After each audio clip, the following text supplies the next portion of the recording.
The last time you clicked on a Minecraft video was probably not that long ago. A lot has changed in the past few years. This game has grown in ways that no one could have imagined. Anyways, my name's Blake, and you're about to hear all about how Minecraft dug its way into my heart forever, due in part to the man this video is inspired by, Jschlatt.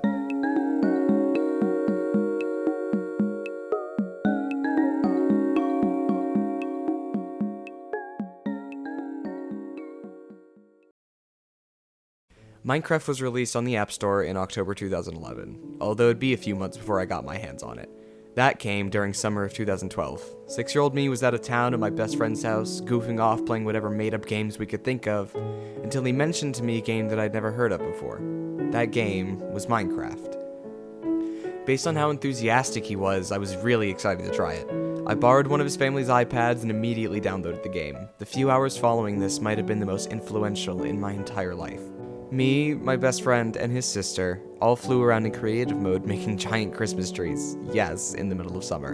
Until this point, the only video games I had ever even played had been some Wii games at my grandparents', or maybe some dogfight sims with my dad on the PlayStation 2. This was something totally new, a game where, even if poorly, I could create whatever I wanted. I could let my creativity out, and it was from that moment on that I was obsessed with Minecraft. As soon as I was back home, I downloaded Minecraft on my family's crappy little Android tablet and started playing. Hours a day, whenever I had free time, I was making something. I was never really a big fan of survival, at least at the time. I was much more willing to spend hours just learning about the game. I didn't have a wiki to read, and I was raised in such a way that I wouldn't even learn what YouTube was for another few years, so there were no Let's Plays to follow. It was just me, my tablet, and day after day of learning. Now, let's fast forward to summer 2013. I walk over to my friend's house across the street and knock on the door. I'm greeted in by his mom, and as I walk into the living room, I see the TV screen. Minecraft stretched across it while my friend sat on the couch holding the 360 controller. My heart jumped. I didn't think he'd even heard of the game, let alone had it for himself. It only took a few minutes for me to grab the extra controller and hop in with him.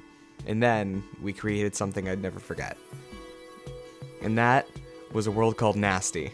I know now that we named it this because all his survival worlds in the past had ended up poorly and unorganized. But this was different. Over months, maybe even a year, we put hundreds of hours into this one world. I still had barely any idea what was going on, but I followed my friend and did whatever I was told. This world became the closest to Stampy's Lovely World a 7-year-old and an 8-year-old could get. It was a sanctuary, our little private world where we could make anything. And although my memory of it's still slightly fuzzy, I still have so many memories from that time.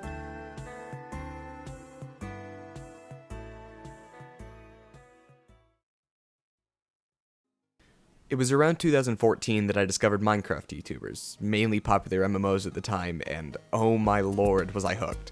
This is also the time that I discovered mods, a discovery that would bring me hundreds more hours of enjoyment over the years. The Epic Proportions modded survival series, along with simple mod showcases, became my favorite thing to watch every day, and for hours at a time. I really can't fully explain how much these videos mean to me. In the process of writing the script, I went back and watched some of those old videos, and I couldn't hold in the tears as only a few seconds passed. This was the first of multiple times that I cried in the process of what you're watching right now. It was from this that I found DanTDM, Seth Bling, Ant Venom, Captain Sparkles, Preston Plays, and every other Minecraft YouTuber you can think of from the era. Watching these people play not only Minecraft, but other games got me into YouTube as a platform. The first videos on this channel, though they're now private, were Minecraft videos. Just playing Build Battle with my childhood friend, and yeah, they're super cringy and hard to watch. But I wanted to be like the people I looked up to. I recorded them on my living room PC with an Intel Core 2 Duo inside, so I wasn't exactly pulling the best frames, and there were the random noises of my little sister crying in the background, but I was so excited to upload them, because I loved what I was doing. I also discovered servers like Hypixel, Mineplex, and The Hive, where I'd play for hours with my friends, even the ones that had moved away. And that is one of the most magical things about this game for me. The fact that it gave me the ability to play with my friends even once they, or even I, had moved away. That's something I'm forever grateful for, because who knows how my friendships and my life as a whole would have turned out had it not been for the ability to keep in contact and interact with my friends, even when we couldn't be physically next to each other. The amount of laughs that this game has allowed me to have has placed me in a debt I'll never be able to pay back. but I think that's part of the reason I wanted to make this video in the first place, to give back to the game that means everything to me.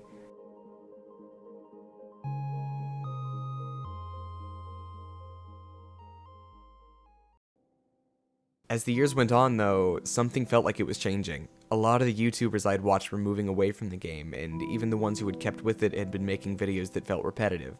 And I think this is when the downfall of the game, for me at least, began. I still played often, because it was really the only thing I could do with any of my friends. By this point, I had moved away from everyone I had known and was far too antisocial to make any new friends, so Minecraft was my only option. And as grateful as I was, and still am for those times, it felt different from just a year prior. Maybe it was the updates, or maybe it was simply the fact that I'd finally learned how to play the game, and the feeling of excitement had worn off over the years, but it wasn't until something new came along that I'd finally take my first real break from the game. If I give you the time frame of late 2017, you can probably assume what I'm going to mention. It was Fortnite. Finally, something new had come along to give me a break from the monotony of Minecraft, and I, along with all my friends, jumped to it. Thus began a year and a half of my exit from Minecraft. I had moved on to other YouTubers by this point too. I started watching channels like Fitz, Swagger Souls, and the rest of the Misfits. And it wouldn't be until early 2019 that something finally happened again. During that time though, I had moved back home, back across the street from my friend that I had played Minecraft with for hours years prior.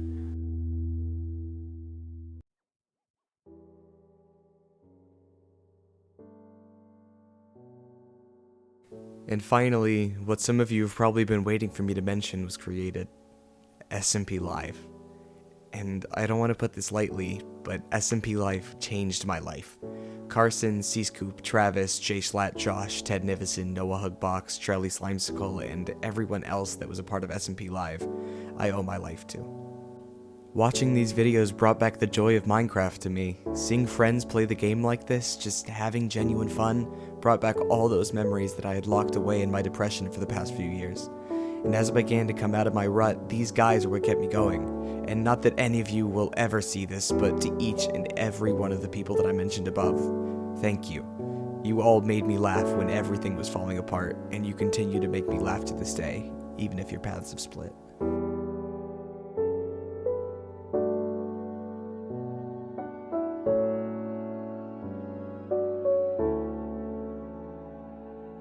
This got me playing the game again, making new worlds with my friends, and even meeting some people through a mutual friend that have become some of my best friends today. People that I wouldn't trade the world for. And I know you guys are watching this, and I love all of you so much. You all taught me what it's like to play this game again. I fell back in love with my childhood game because of you guys, and even if playing the game still feels different, it's happy, and you've gotten me through things that I wouldn't have made it through had I not met you all.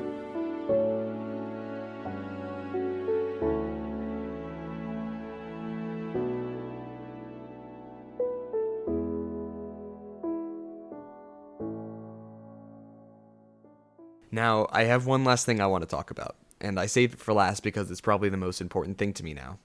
It's the soundtrack. You know it, and you've been hearing it throughout this video. And I'll spare you and not go complete music nerd, but this is the best game soundtrack of all time, and it's not even close. In just 24 tracks, C418 created the soundtrack to my childhood with Minecraft Volume Alpha. I took the soundtrack for granted when I was younger. I noticed it, and I had always liked the songs, but I wasn't enamored with them like I've come to be. It was only after a year or so of playing the game that I decided to turn the music off in lieu of some music that I had chosen. And it's been said before, but the soundtrack truly does blend in a way that I haven't seen any other example of. I heard these songs on repeat for hours, and yet I still barely managed to notice them. They wouldn't get stuck in my head, they wouldn't enter my dreams at night like some other songs had, and yet even after years of not hearing them, in 2019, I opened Minecraft Volume Alpha on Spotify and shuffled it. The song that came on was Mice on Venus. The song has a slow fade in. It takes nearly 30 seconds for anything recognizable to start, but as I lay there, staring at my ceiling, which was only dimly lit by the moonlight through a half-closed window, the faintest melodies began to come to life in my ears. And it was like I was a kid again, playing on Nasty with my friend, not knowing how to do anything or even what the point of the game was, but it didn't matter, because I was having fun. In those times, I forgot about everything else. Any of the small troubles I had faded away, and now there were tears streaking down my face. I was quietly sobbing in my room at an ungodly hour while everyone else was asleep.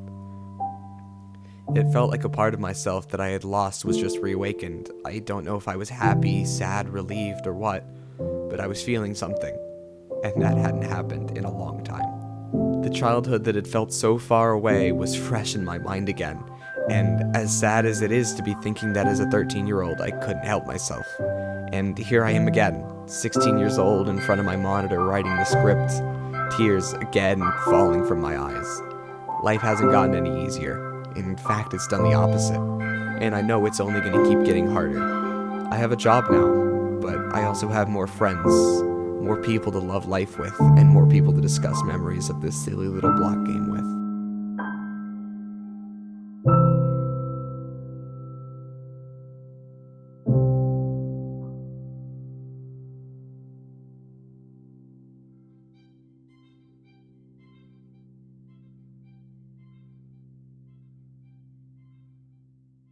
Minecraft, to me, is a game that means everything. It's how I met most of my friends, and how I stay in contact with all of them. I hope this video reaches outside my circle of friends, and maybe, even if it's just one person, it'll touch someone's heart. I hope it makes them feel nostalgic, the same way I felt making this entire video. And to everyone who stuck around to the end, I really hope you enjoyed. I put my heart and soul into this. Thank you.